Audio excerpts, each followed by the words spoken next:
আদাব, নমস্কার। আমি ডাক্তার গৌতম দত্ত। দত্ত হোমিও কেয়ারের পক্ষ থেকে আপনাদের সকলকে আন্তরিক প্রীতি ও শুভেচ্ছা জানাচ্ছি।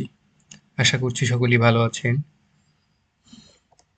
জুনিয়র হোমিওপ্রেমী ডাক্তার ভাই ও বোনেরা, আজকে আমি চমৎকার একটি ভিডিও নিয়ে আপনাদের সামনে উপস্থিত হয়েছি।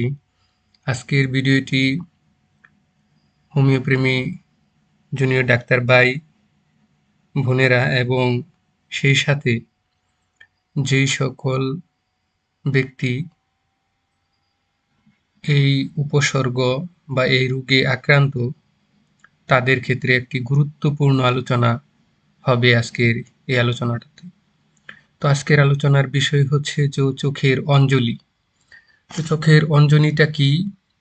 এই বিষয়টা আমরা একটা কমন একটা অসুখ হচ্ছে চোখের অঞ্জনি বা স্টে।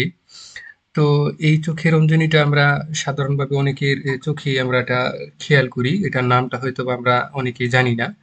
তো এটাকে আমরা অঞ্জনি বা চক্ষু ব্রণের মতো আমরা যে একনি বা ব্রণ হয় বা ফোড়া হয় এই আকৃতির প্রথম অবস্থা হয়, এটাকে স্টাই হর্ডিলোমো অনেকে বলে। তো এই চোখের পাতার ধরেন আপনার প্রান্ত ভাগে বা উপরির পাতায় অথবা নিচের পাতায় অথবা কর্নারে মানে ছোট ছোট ব্রণ বা এক ধরনের ফোড়া বা টিউমারের মতো হয়, সেটাকে মূলত আমরা অঞ্জনি বলি। তো অঞ্জনিটা আসলে কিভাবে মানে এটা হওয়ার পরে কি উপসর্গ থাকে?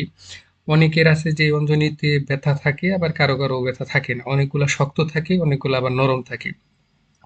আবার কিছু কিছু আছে যে সেগুলা থেকে পুঁজ উৎপন্ন হয় বা পুঁজ বের হয়।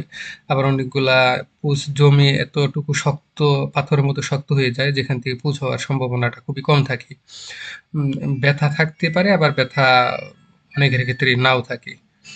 তো এই অঞ্জনিগুলা মূলত আমরা স্টেফাইলোকোকাস এক ধরনের ব্যাকটেরিয়ার সংক্রমণে এই অঞ্জনিটা হয়। এছাড়াও দুর্বলতা, তারপরে হচ্ছে গন্ডমালার কিছু দোষ থাকে সেই কারণে, বা আমাদের হোমিওপ্যাথিতে বলে যে আপনার সাইকোটিক কিছু দোষ আছে সেই কারণে অঞ্জনি হতে পারে। তো চলেন অঞ্জনি সম্পর্কে, যেখানে আমি বলছি যে দুইটি হোমিও ঔষধের দ্বারাই অঞ্জনির চিকিৎসা করা সম্ভব। অঞ্জনিতে আসলে আরো অনেক মেডিসিন আছে। এই ক্ষেত্রে আমি দুইটা প্রধান ঔষধকেই এখানে বর্ণনা করার চেষ্টা করেছি। তো প্রথম ঔষধটা হচ্ছে অ্যাপিস। তো অ্যাপিসেও ধরেন অঞ্জনিতে কাজ করে, কোনিয়ামও কাজ করে, গ্রাফাইটিসে কাজ করে, লাইকোপোডিয়ামে কাজ করে, পালসিটিলাতে কাজ করে, স্ট্যাফিসেগ্রিয়াতে কাজ করে, সিপিয়াতে কাজ করে, সাইলেশিয়াতে কাজ করে, সালফারে কাজ করে এবং থোজাতেও মোটামুটি বলা যায় যে অঞ্জনিতে ভালো কাজ করে। তো এইগুলা সর্বোপরি সমস্ত মেডিসিনের ভিত্তিতে আমি আমার অভিজ্ঞতার প্রেক্ষিতে আমি দেখছি যে সবচাইতে ভালো কাজ করে সেটা হচ্ছে পালসিটিলা। পালসিটিলা হচ্ছে একটা বেস্ট মেডিসিন ফর স্টে বা হর্ডিলুমের জন্য। অর্থাৎ কোন ধরনের রোগীর ক্ষেত্রে বা কি সিমটমের ক্ষেত্রে আমরা পালসিটিলাটা ব্যবহার করতে পারি এই সম্পর্কে একটু সংক্ষিপ্ত আলোচনা এখানে আমি করছি।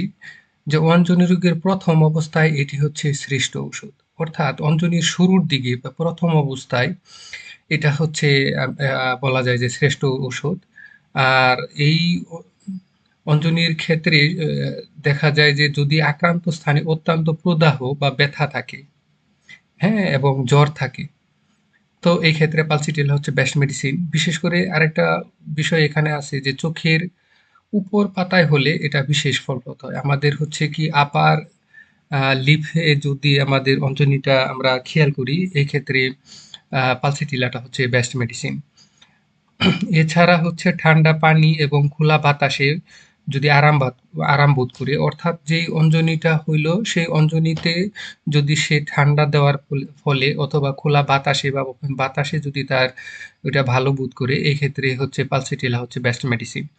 তো পালসিটিলাটা আপনি কিভাবে খাবেন? এই অঞ্জলি চিকিৎসার ক্ষেত্রে যদি আপনি ষষ্ঠ সংস্করণে মেডিসিন ব্যবহার করেন, তো এক্ষেত্রে আপনি আম 0-2 বা LM2 থেকে আপনি পর্যায়ক্রমিক পর্যায়ক্রমিক আপনি ব্যবহার করতে পারেন। ধরেন আপনি যদি 0-2 টা খান, তো প্রথম অবস্থায় আপনি 1 বেলা অথবা 2 বেলা অর্থাৎ সকাল বিকালও খেতে পারেন অথবা সকালে, হ্যাঁ, আপনি ওষুধটা খেতে পারেন। তো এই ক্ষেত্রে দেখা যায় যদি আপনি আহ 50 মিলিসিমাল স্কেল যেটা আছে সেটার ক্ষেত্রে যদি আমরা এরকমই এখন যদি সেন্টিসিমাল স্কেল যেটা আমরা বলি শততমিক পদ্ধতির ওষুধ যদি আপনি খান, তো এই ক্ষেত্রে দেখা যায় যে 30-100 এর চাইতে আমি দেখছি যে 1M বা 1000 থেকে উপরে পাওয়ার যেগুলো আছে সেক্ষেত্রে খুব ভালো কাজ করে। তবে যদি দেখা যায় যে অঞ্জনিটা পুঁজ উৎপন্ন হয়েছে বা পুঁজের একটা আভাস পান, তো এই ক্ষেত্রে হিপার যেমন কাজ করে এই ক্ষেত্রে হিপারের সাথে সাথে পালসিটিলাটাও যদি আপনি 30 এবং 200 দেন, তো সেখান থেকে পুঁজ বের হয়ে কিছুটা আরাম বোধ হয় এবং দ্রুত অঞ্জনিটা নিরাময় হয়।